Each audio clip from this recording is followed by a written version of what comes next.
All right, motherfuckers, we're on air here with Hangar 18. Maybe we know too much. Maybe we don't. Maybe it's too early for Dreadwind to be up out of his hangar, out and around with like other more lively people.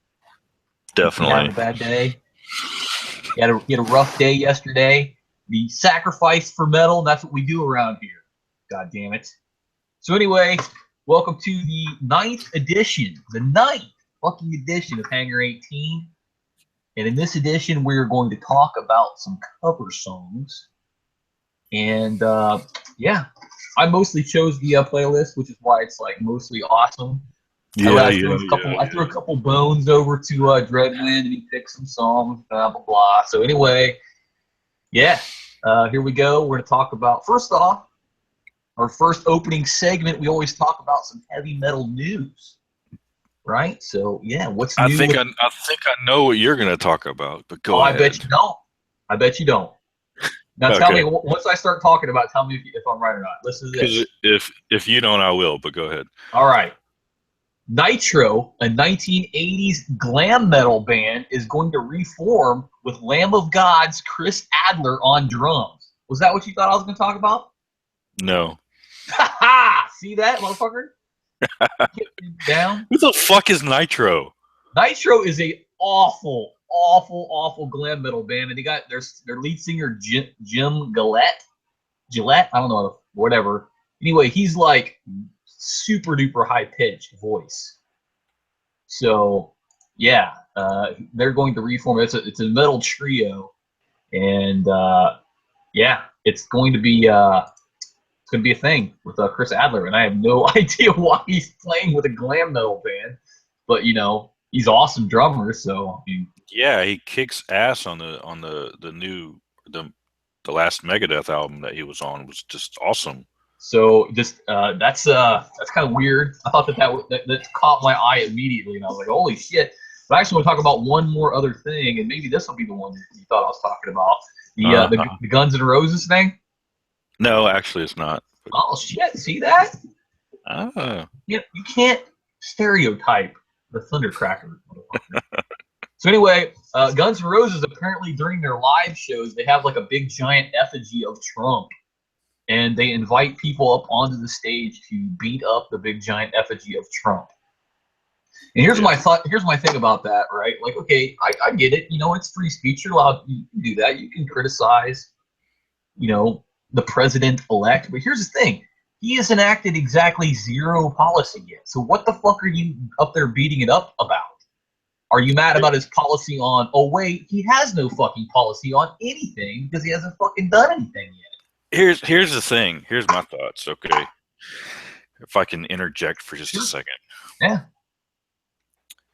It's a fucking music concert. It's right. not a goddamn political rally. Agreed. Right? You know, you certainly have your right to an opinion. However, when you have a captive audience of several thousand people who have paid good money to go see you play songs and not preach political shit, there's no room for that shit. You know what I mean? Yeah, I totally agree. I mean, don't get me wrong. I mean, some bands, they have a little bit of politics in the music and everything, but I mean, this is just like, you know, stage stuff. So, and like I said, I mean, what exactly are you protesting against? You're basically protesting against, you know. And I saw the one you were talking about. He I don't know where the show was, but they said he was inviting Mexicans up on stage to do it. Right. And it's like, all right, yeah, I'm sure Axl is so concerned for the poor Mexican population that the tickets to that concert were priced extremely low, right? Right. Or the fact that you know, they talk about how Trump is homophobic, and I've seen interviews of Axl Rose in a shirt that was pretty homophobic, to say the least. And you know what? Fuck Guns N' Roses anyway. I'm not a fan of theirs anyway. I mean, they had, in my opinion, one decent album, and the rest of it were kind of half-assed. And even their decent album was just him going, Wah! I'm not a fan of it. So there's my heavy metal news. I had two. Appetite was a great. I said Appetite was a great album. It just got overplayed, which is that was my one good album that I was talking about of theirs. I don't know if I call it great, but I'll give it a good. Yeah, anyway, I'd call it great, but it severely got overplayed to the point where I can't even listen to it anymore. So yeah. Yeah. Okay, so here's my news. Apparently, recently, the lead singer for Nightwish, Floor Jansen, which what the fuck kind of name is Floor anyway? Hey, you know Came what though? out. Listen to this. Listen to this. If she Yeah. could be in a porno, it could be called "Let the Bodies Hit the Floor." Ah, nice. Ah, Yeah. go ahead. All right. So apparently, Floor Jansen of Nightwish recently made a statement. She was asked. Now, here's the question. She was asked in an interview. Um, where is it? Where is it? About the most metal album that she owns. Like, which album is the most metal album that she listens to? And this is her quote right here. I mainly listen to metal, so they are all metal albums. But the most metal, some would say Slayer, but I think they're a dreadful band, unbelievably boring, terrible. Apparently, it's not metal to say that, but it's a personal opinion. What the fuck, bitch? First of all, you didn't answer the question. Yeah. So, what is your favorite metal album that you got there? Right. Exactly. She just Didn't uses even an answer the opportunity to question. knock She someone. just used the opportunity to completely slam one of the greatest metal bands in the history of metal. Whether you like them or not, you can't deny the impact they've had on metal. Right. And Nightwish, I'm sorry, I'm actually a fan of Nightwish, not Floor Jansen lead singer Nightwish. I'm a fan of the original singer Tarja and Nightwish. I couldn't even name a freaking song that Floor sings on since she's joined the band. But anyway, yeah, Nightwish, not even anywhere as close to the success and the stature that Slayer has and has had. Well, here's the thing. Here's the thing about Slayer too is like success and popularity does not necessarily equate to good, right? Because Exactly. Kim Kardashian's fucking successful as fuck. I wouldn't Right. consider her good, but Slayer, Exactly. I definitely would, right? And I'm sorry, but if you listen to say Rain and Blood, and then you listen to, she says they're boring. Listen to Rain and Blood, and then compare it to say I don't know, Repentless. They're way the fuck different. Somebody says all their songs sound alike. They did a fucking punk cover album, for fuck's sake. Yeah. And how much different do they need to get? They need to get a goddamn xylophone in there? All have right. fucking trained elephants? 2 songs. Seasons in the Abyss, War Ensemble. Right. They don't sound anything alike. Nothing alike. Yeah. Fuck Floor Jansen, I think is what you're trying to say. Yeah, basically.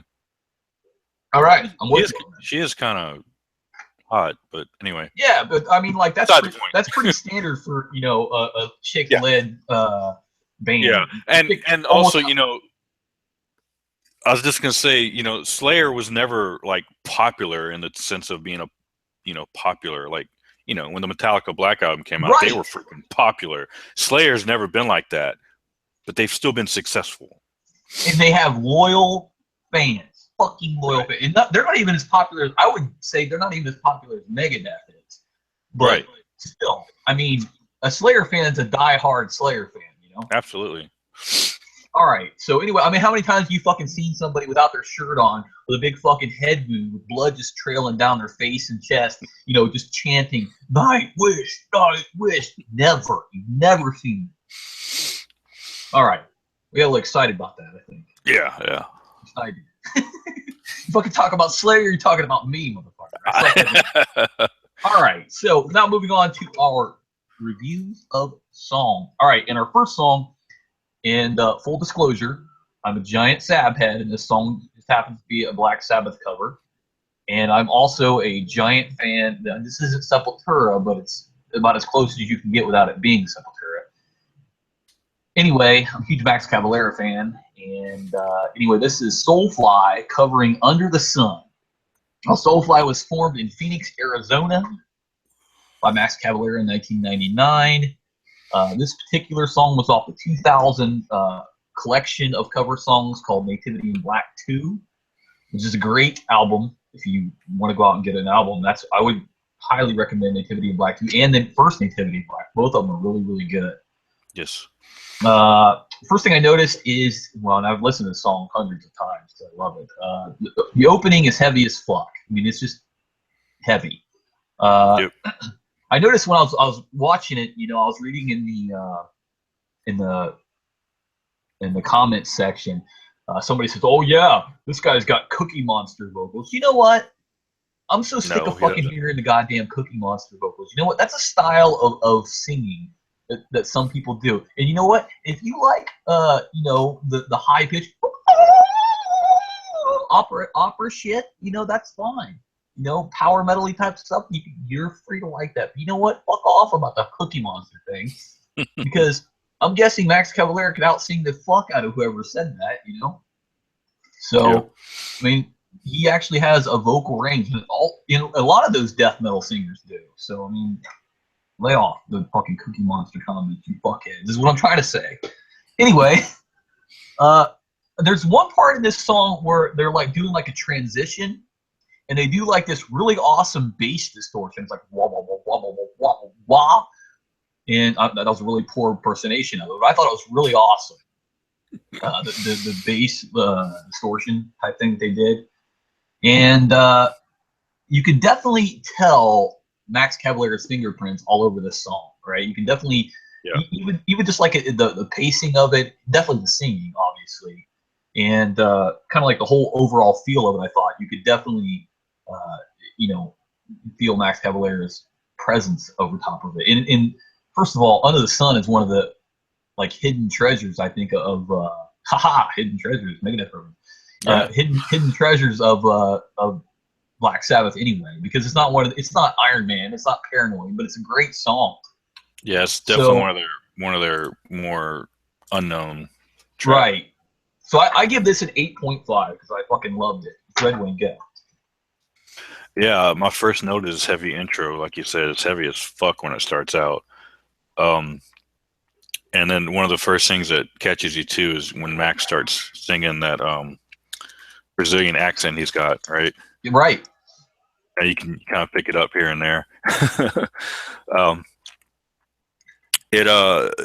Like you said, it definitely had his fingerprints all over it, because the song fit them and their sound pretty well. And I even wrote that if you didn't know it was a Sabbath song to begin with, you probably wouldn't know. You would think it was a Soulfly song, because it kind of fit in with their sound. It kind of sounded, the way they did it sounded like one of their songs. So right. I liked it. I gave it an 8. It was good cover. All right.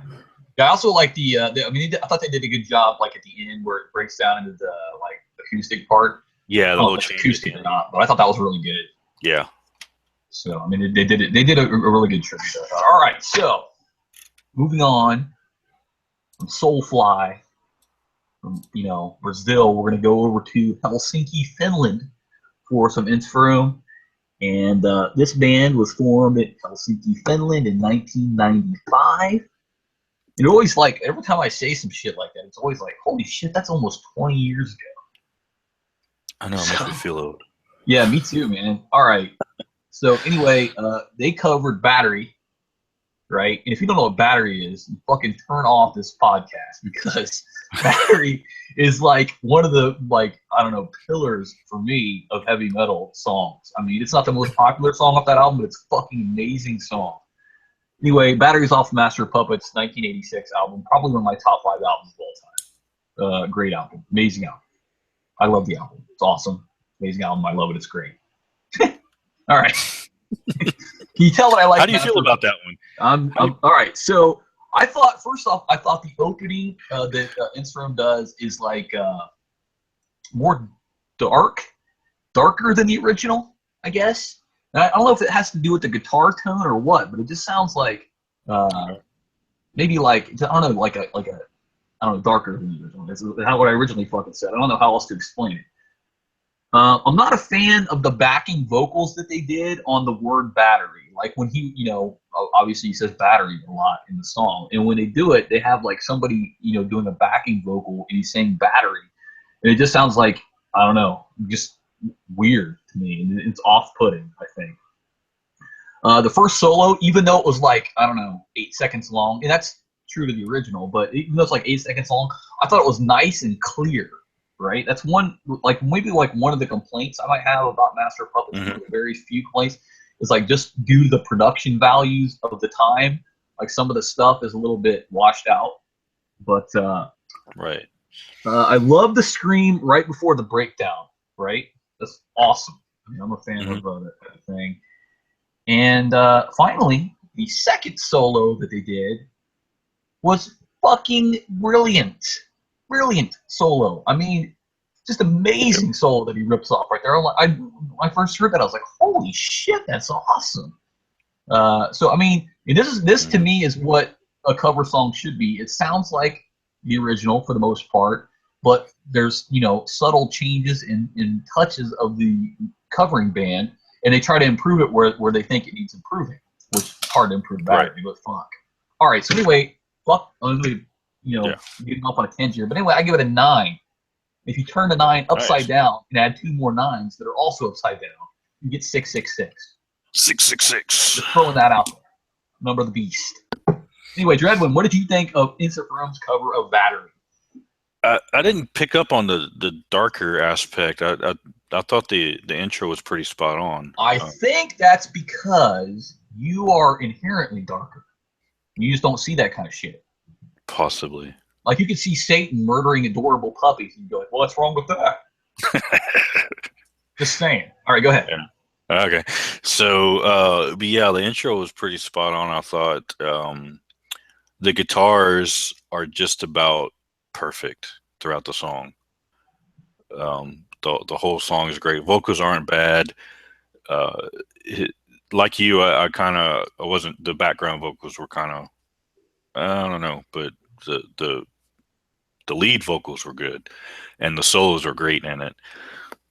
I really enjoyed it. I'm with you. I think this is what I expect to hear when a band does a cover song. I expect them to keep true to the original, but still, you can still, have a little bit of flavor that they add to it here and there. I gave this one an 8 also. All right. You're going to give everything a fucking 8? No, I'm just joking. Possibly. All right. Anyway, our next band is Christian, and they were formed in Brazil in 1990. There's a lot of good metal coming out of Brazil, I gotta say. Anyway, they covered Sepultura's Refuse, Resist, and it's from Chaos AD, which is also another one of my most favorite metal albums of all time. Chaos AD dropped in 1993 from Sepultura, and if you don't have it, go out and buy it right now. I'm just telling you, just do it, because you will not be disappointed. The opening sounds more guttural, in my opinion, than the original.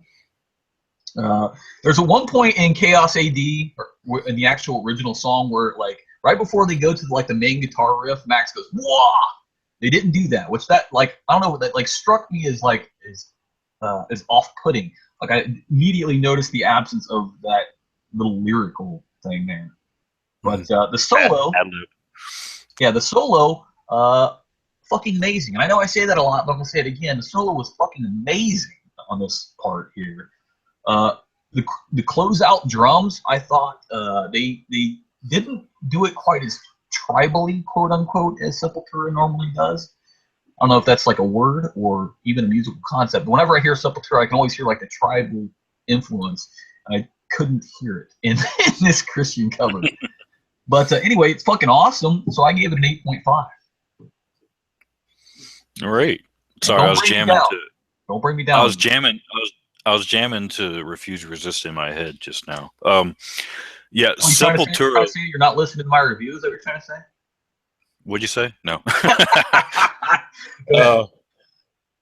Sepultura was one of my personal big 4 bands.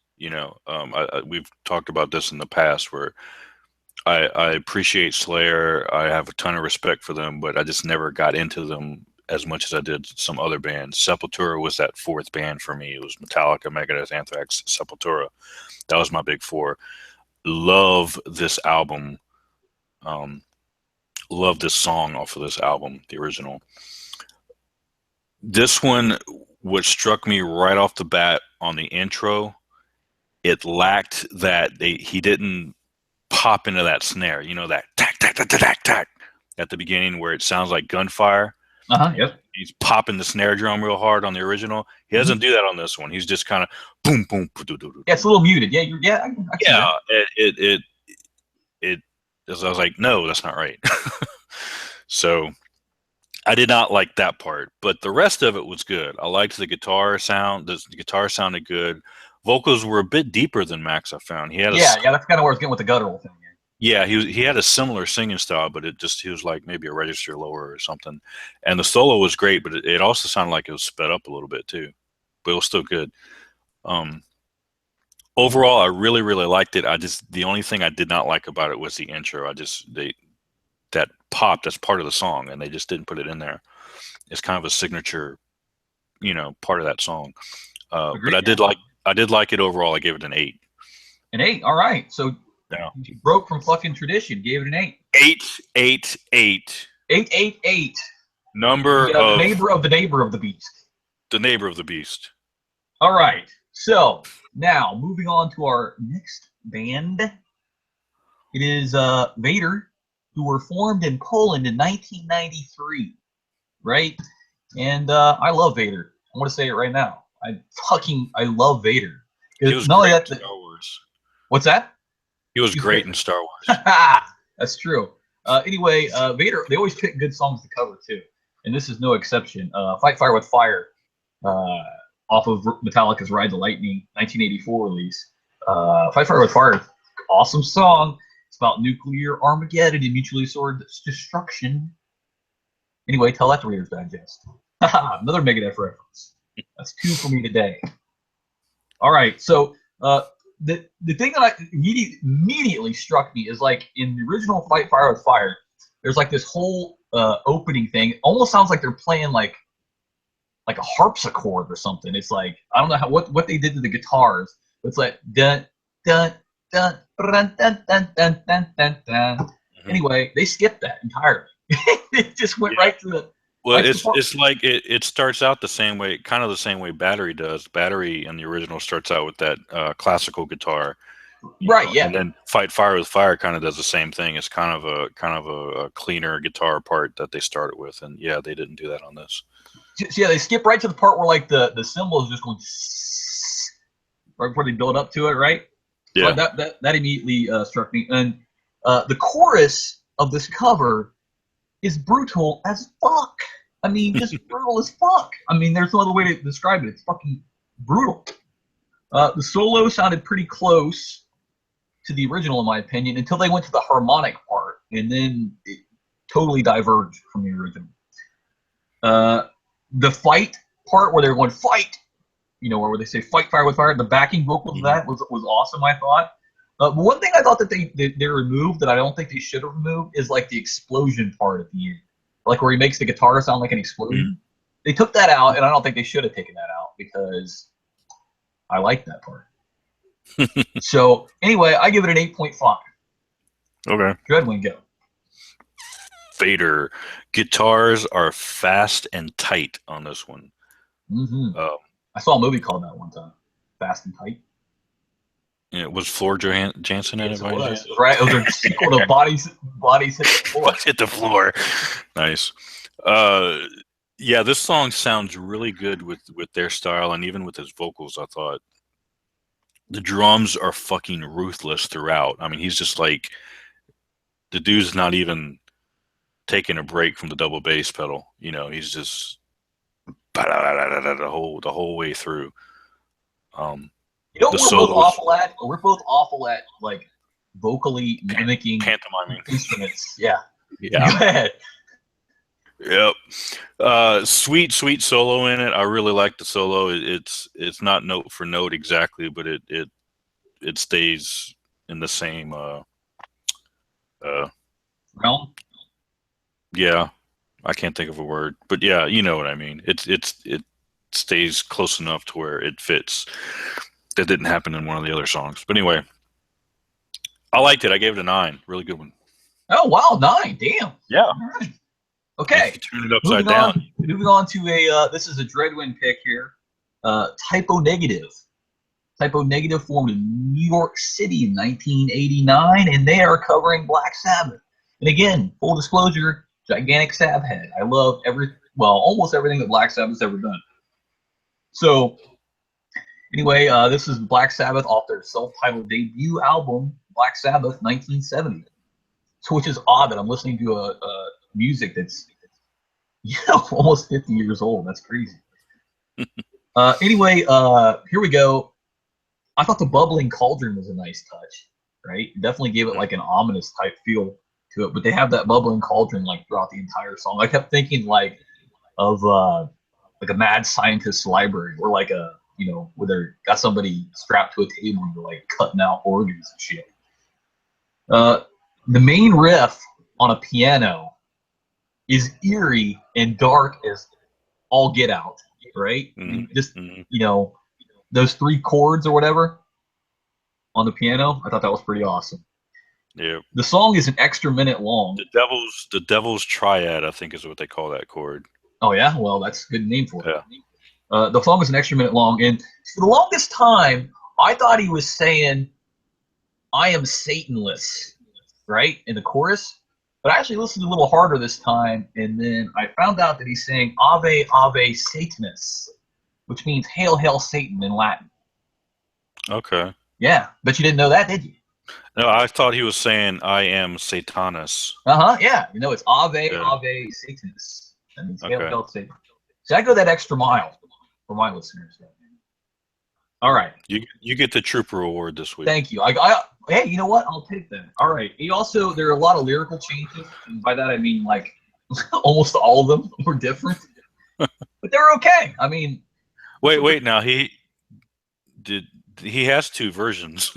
Which version did you listen to? I listened to the one that was like almost completely different. Oh, because he's got one with the original lyrics. No, well, this one definitely had different lyrics. All right, so okay. At 6 minutes, they come in with this with the keyboards, and instantly you could tell it was a Typo Negative with the keyboards. Mm-hmm. So I really like this, and this also came off of that one of the Nativity in Black albums. I forget which one. Well, the original, the one with still the original. There's still some lyrical changes in it, but the meat of the lyrics is still original. That one's on the first Nativity in Black album. Gotcha. But they did do another version where the music's exactly the same, but he completely changed like all of the lyrics. Yeah, that must have been the one that I listened to. But anyway, I liked it. I gave it a 9. Okay. So, well, I'm reviewing, just to clarify, I'm reviewing the original lyrics version. All right. Off the first Nativity in Black album. Big Black Sabbath fan, big Typo Negative fan. This was my introduction to Typo Negative. This is the first song I heard from them.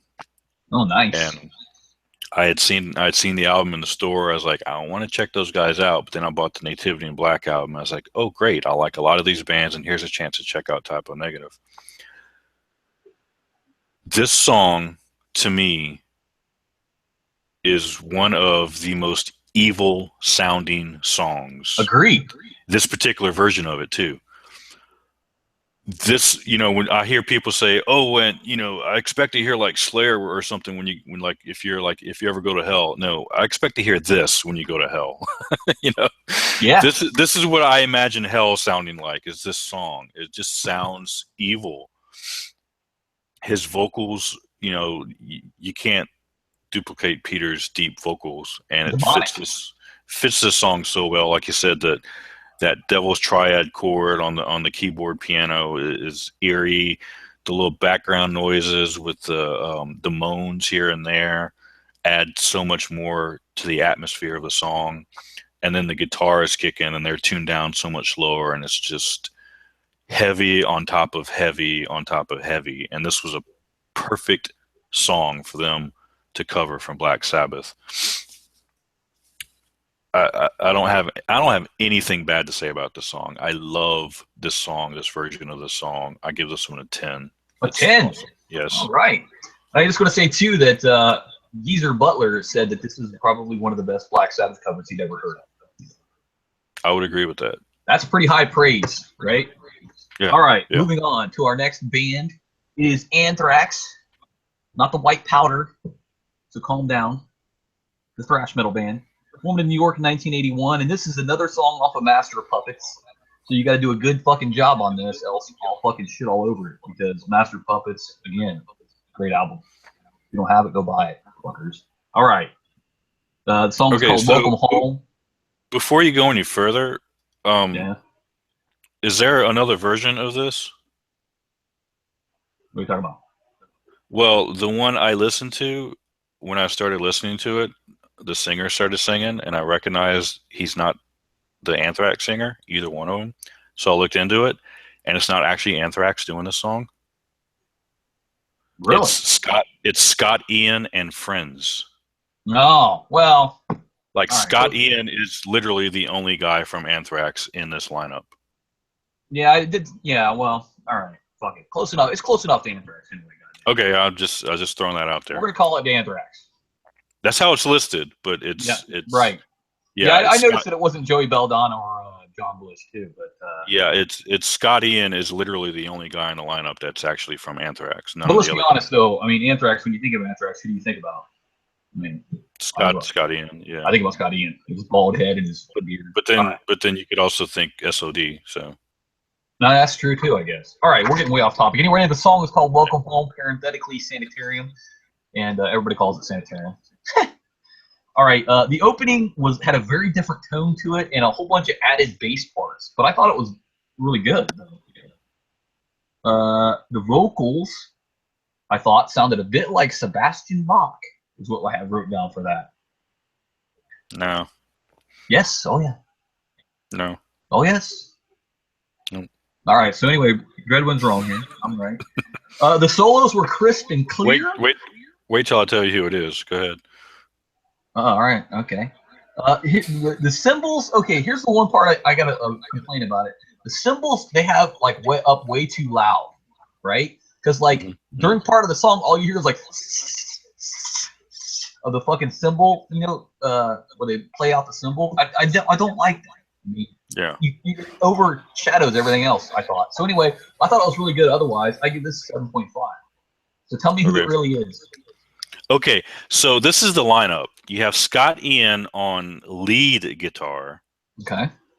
John Marshall on rhythm guitar. John Marshall, for those who don't know, I don't know if he still is or not, but he at one point was the guitar tech for James Hetfield.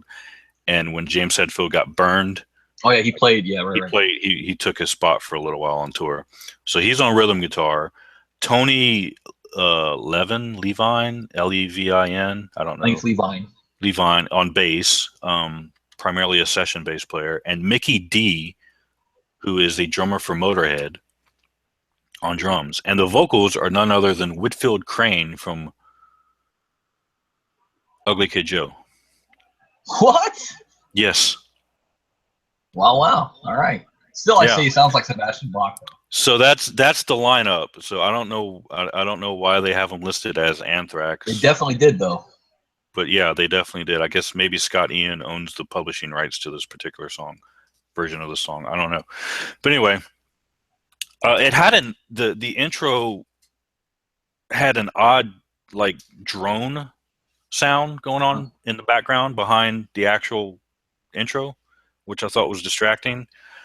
And then the intro solo sounded like, what the fuck? It didn't sound like the original at all. First of all, you could barely hear it. You talk about the mix. The mix was really bad on this song because all the lead guitar parts, you can barely hear them. It just sounded off. The vocals were good. The rhythm itself was awesome. But the solos, Scott Ian's primarily a rhythm guitar player. I know he can do some solos, but he's primarily a rhythm guitar player, and all the solos in this song just sound off. They don't sound quite right.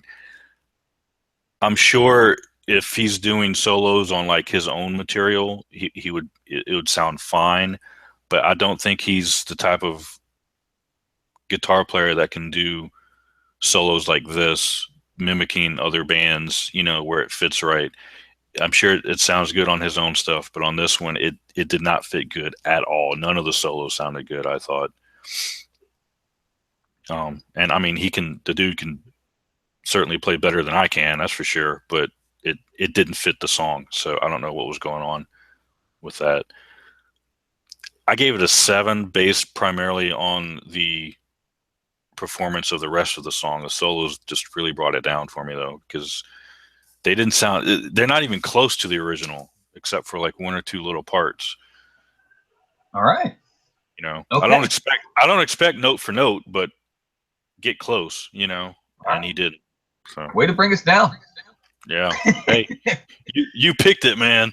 All right, fuck it. All right. Anyway, the next up band is Machine Head, formed in Oakland, California in 1999, and they are covering "Fucking Hostile" from Vulgar Display of Power, which dropped in 1992. And this song is off of an entire album of Pantera covers called "Get Ya Pull," which is a tribute to Dimebag Darrell. And coming up on his anniversary of his death too. Yes, it is. So yeah, it saddens me that happened in fucking the city that I live in a place that I've been to 100 times. Anyway, I thought that first off, I thought where he goes fuck in the beginning, I thought that was awesome because you know he's Rob Flynn and he's awesome. Musically, to me, it sounded like pretty identical to the original. I thought. I mean, like really close. Here's one thing I wanted to say is at one point he says he yells out McLean, and I always thought he was talking about Die Hard. But then, you know, as I became a little bit more musically knowledgeable, I found out he's actually talking about Denny McLean, his drummer. His drummer. Okay, I thought he was talking about. I thought his other guitar player was named McLean. No, you got Phil Dimmel, and then Rob Flynn, and then Denny McLean is their drummer. So. Okay, because it was like right before the solo, so usually that's usually what they do. They'll shout out the guy's name for him to kick in the solo or whatever. But that put me to mind of the end of I forget which Megadeth cover it is, but he goes I think it may be Paranoid where he goes Nick. Yeah. Yep. Anyway, that's the third Megadeth reference in this. So anyway. Also on the original Nativity in Black album. Good point. Hey, look at that. We're tying everything together here. It's like a big fucking spider web. Anyway, I loved it. Machine Head's one of my favorite bands, despite their recent political bullshit. I'm going to go with an 8.5. Go ahead, sure. I really don't have very many notes for this one because, like you said, it pretty much sounds like the original. I just have great cover written down because it was a great cover. It sounds a lot like the original, and the original is fucking awesome. So I gave it a 9. All right. Damn. All right. So anyway, our next song we're going to talk about, our next cover song for you kids, is from a band called Guar. And this is the song, I chose it, and somebody, I'm not going to name names, but it rhymes with bread sin. Anyway, he said, oh yeah, I knew you were going to put that on there. So, yeah, I don't know why he knew that. Like he knows me or something. But anyway, Guar, and it's a cover of Carry On My Wayward Son. Guar was formed in Richmond, Virginia, 1994. This is from the Kansas album Leftover from 1976. Carry On My Wayward Son is. And apparently there was like this thing called the AV Club, and they picked a list of songs, and then they would have bands come in and cover each of the songs. And every time a band would come in and cover the song, they cross it off the list. So later bands would have less songs to choose from. Right. And anyway, Guar goes in there in full makeup and full costume to this place. That's the first thing I know. And right before it, Odorous gives like a little speech, and he calls Kansas crap rock, which I thought was pretty funny. But Odorous or Brody, whatever you want to call him, he kills it on the vocals, like right off the rip. He kills it right before it, but then he like kind of goes into making fun of it a little bit. So he didn't, but when we did that whole carry on, he did that really good, I thought. Then he just kind of fucked around a little bit after that. I did notice that the band members of Guar, I mean, they were tight as fuck in this song. I mean, Yes. and that's like a one take thing. I mean, they just ripped it out. This. I was gonna. That's my first note. Is keep in mind this is recorded live. Yeah, and the vocals. The one point the vocals were a bit drowned out by everything else, which I thought kind of sucked. Yeah. But one vocal part that he changed that I thought was funny is he said, "Get off the couch and get a goddamn job." So anyway, I liked it. I give it an 8.0. Go ahead, Dreadman. Yeah, the music is fucking on point on this one. You really get to see how good of musicians that they are in this particular song. Like I said, it's recorded live, so it's just a one shot deal, and they are on it the entire song.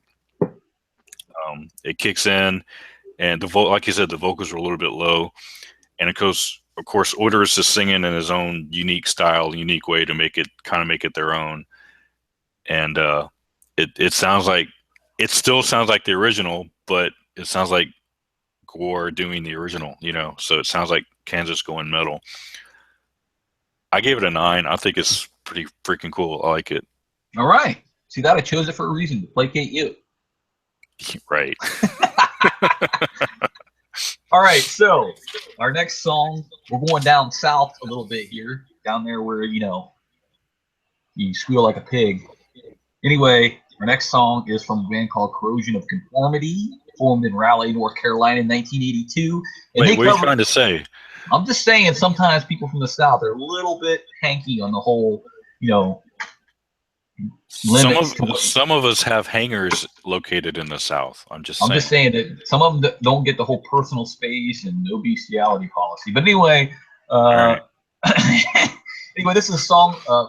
Fortunate Son is by Creedence Clearwater Revival. See if I invite you to my hangar again.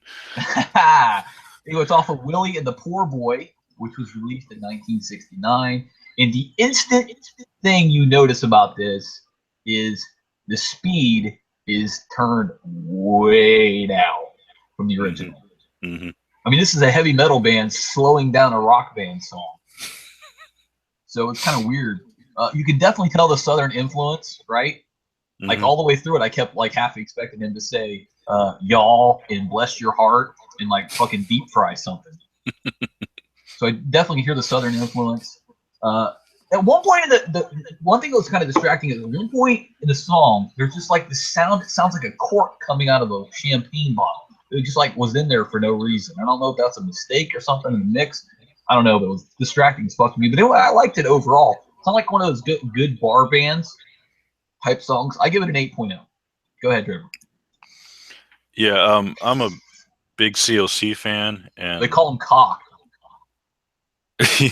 Yeah, and I'm also a big fan of Creedence. Me too. Easily one of my top 5 non-metal bands.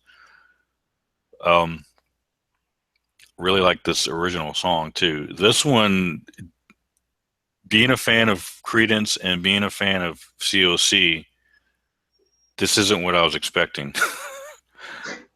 Because it doesn't sound like either of them. It has more of a laid back swing vibe to it, There's hardly any distortion in the guitars. It's a very, very clean guitar sound, and they're just kind of it doesn't sound like COC at all. Overall, it just kind of sounds like what you'd expect from like a fun goof off jam track that they're just, killing time in the studio, not really putting time and effort into doing a full on cover for an actual album release or anything. They're just, hey, let's just goof off to something while we're waiting for the producer to get ready before we start recording. That's what this sounds like to me. I really didn't care for it, to be honest with you. I gave it a 6.5 because I was expecting Creedence Clearwater Revival by Corrosion of Conformity, and I got Creedence Clearwater Revival by a band that sounds like nothing like Corrosion of Conformity. You know what I mean? Way to buzzkill. All right. Yeah. No, I know what you mean. I do know what you mean, though. All right. let's move on to bigger and brighter. It would be like if Typo Negative came out to do the Black Sabbath song, and they had like They sounded like baby metal. They had like a fucking accordion. Oh yeah. You know, it would be like, that's not Typo Negative. That's just that's so you know that sound you hear is Peter Steele turning over in his grave because somebody mentioned right. Accordion. All right. All right. Yeah. All right. Our next song is another Dreadwind pick. Like I said, I threw him a couple of bones because I felt like being nice. Mm-hmm. Anyway, it's a band called Dope. And full disclosure here, I'm not a big Dope fan. And they're from Villa Park, Illinois, formed in 1997. And also, full disclosure, I'm not a big Billy Idol fan. And this is their cover of Rebel Yell, which is a Billy Idol song. And yeah. Every time I think of Billy Idol, I think of that chick like dancing around the bed. That one song. Yeah. What song it's called? Cradle of Love. Yeah, that's what it is. I love the video to that. On mute, it's amazing. All right. They did some, the first thing I have down is they did some drum add-ons, which I thought were pretty good. Mm-hmm. And the next thing I noticed is the singer for Dope mimics Billy Idol, like, really well. Yeah. Like, if you listen to the both of them side by side, it'd be hard for me to tell who was who. The solos I thought were very 1980s solos. They were very like bright and flourishy. The second solo I thought was pretty good. And other than this, it was like Rebel Yell off of the Rebel Yell album from Rebel Billy Idol from Rebel Band and Rebel Yell Ya. I give this a 7.0. And probably a lot of that is because I'm not a fan of the band that did it or the original band, really. But it was pretty spot on, I guess, cover. So, yeah. That's my take. Dreadwind. Yeah, it's a great cover, I think. It just kicks in and starts jamming right away. The vocals are great. The guitars are great. The solo kicks ass. Their guitar player for this song or this album his name is Andre Carcos, I believe, and he goes by the stage name Virus, but he's a really good guitar player. I really like this song. I really like this particular cover of this song. Did you hear about that fight that guy got into? Fight who guy got into? The Virus guy. There was another guitarist named Norton, and he just beat the hell out of the Virus guy. Really? I didn't hear that. No, Norton, Virus. Never mind. Go ahead. Sorry. Yeah, it took you a second there, right? All right, go ahead. You shouldn't take advantage of the hungover. Good. All right. I gave it a 9. A 9. All right. Yeah, I like it. This is one of my favorite songs of theirs, and it's not even their song, but yeah. All right, that's wrong. So let's go ahead and go on to our next segment, which is where we talk about concert experiences. And I'm going to go ahead and go first because, well, I'm awesome. And here's the thing. Where I live, there is a big rock festival. It's not a metal festival, it's a rock festival called Rock on the Range. And it happens at a local soccer stadium. And it's a 3-day event. Do you have to bring your own rocks? Yeah. No, they got rocks there. Anyway, okay. So what they do is they basically put this like wrestling mats over top of the soccer field, so you can walk around on the soccer field. I mean, it's literally like wrestling mats on top of it. And anyway, this was a couple years ago, and I wanted to go because there were a couple of good bands that I wanted to see. Mastodon was one of them, and also isn't Metallica going to be there? They're going to headline this year, yes, or the next year. Yeah, yeah. Anyway, and I also wanted to see what's that shitty band with the hot singer? Hailstorm. I wanted to see Hailstorm just because of Lizzie Hale, and she did not disappoint. Well, her music did, but she didn't. All right. So anyway, so I wanted to go see this because there were a couple bands there I wanted to see. Anthrax was there, so I wanted to go see a couple of these bands. What? I'm gonna send you a Hailstorm CD for Christmas. All right, so I want to go watch it, and so I was looking on Craigslist, and somebody was selling luxury box seats for like really cheap, and you had to buy all 3 days in order to deal with this person. Wait. Like, I don't mean to interrupt, but luxury box on a soccer field, how does that work? no, it's in a soccer stadium, so like there's a soccer, there's like seats and then there's luxury boxes. Okay. Yeah. So there's a go ahead. Okay, I'm thinking like YMCA soccer fields. No. Okay. This is MLB. This is the Crew soccer stadium. The Columbus Crew. Gotcha. Yeah, this is like a legit soccer stadium. Okay, gotcha. All right. So anyway, she was selling these luxury box seats, and I was like, "Hey, great." And the luxury box seats, they also included floor pass, so you could walk down to the floor, which is what the soccer field was, right? Mm-hmm. So anyway, and they were reasonably priced, so I bought them, and I went to go to this place, and I didn't know this, but apparently the reason why she sold the tickets because there were like 8 people, 8 tickets. 8 sets of tickets to each of the luxury boxes, right? Mm-hmm. And I went in there, and there were 7 other people there who I had no fucking idea who they were, but they all knew each other. Mm-hmm. Right? So it kind of felt like a little bit of the outsider, right? Right. So anyway, I got there like way earlier than the rest of them did.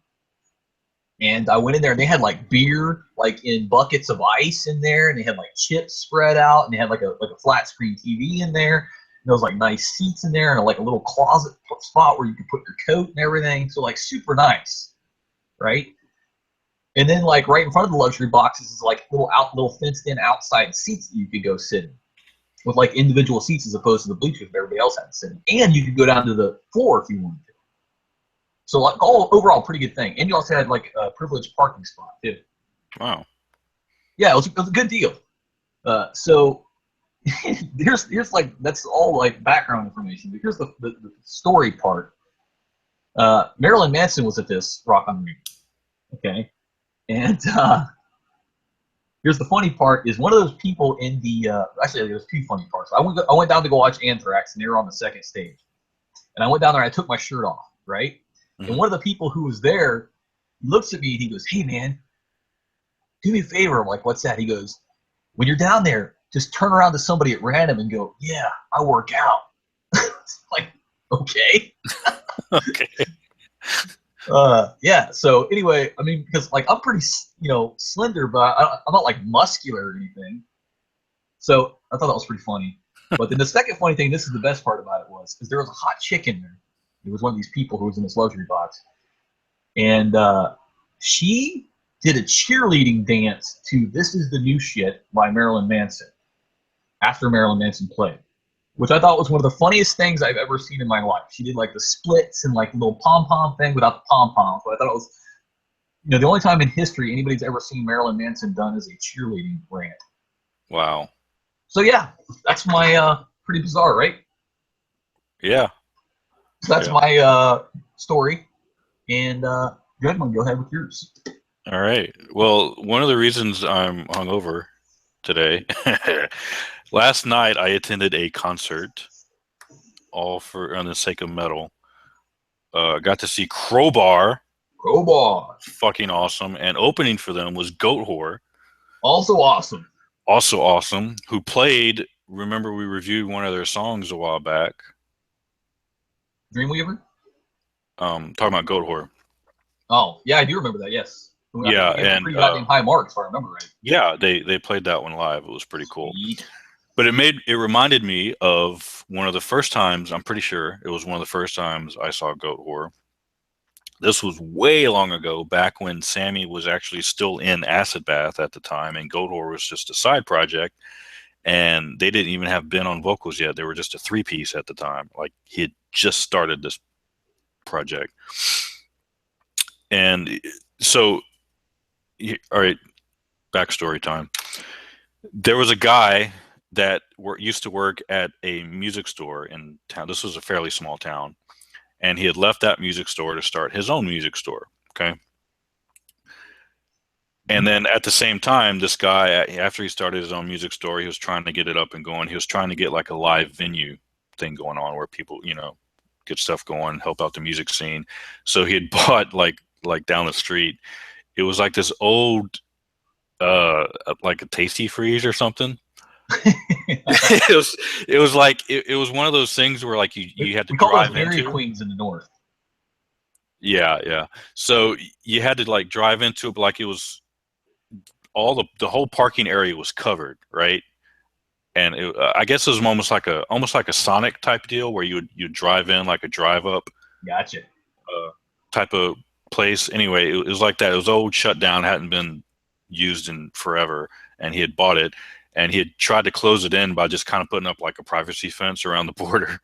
So like there would be the fence where you'd like the entrance where there was a little gate, and you'd go in, and then it's just like a parking lot right underneath the cover, and then they had a little area, like a very small area set up for what was like a stage, which is basically like a little homemade 2x4 platform type of stage thing going on. It was like a little, very, very low budget, but it was kind of cool. He had some cool, a lot of local bands coming through, and he was trying to get some more bigger bands, some more national acts that would come through.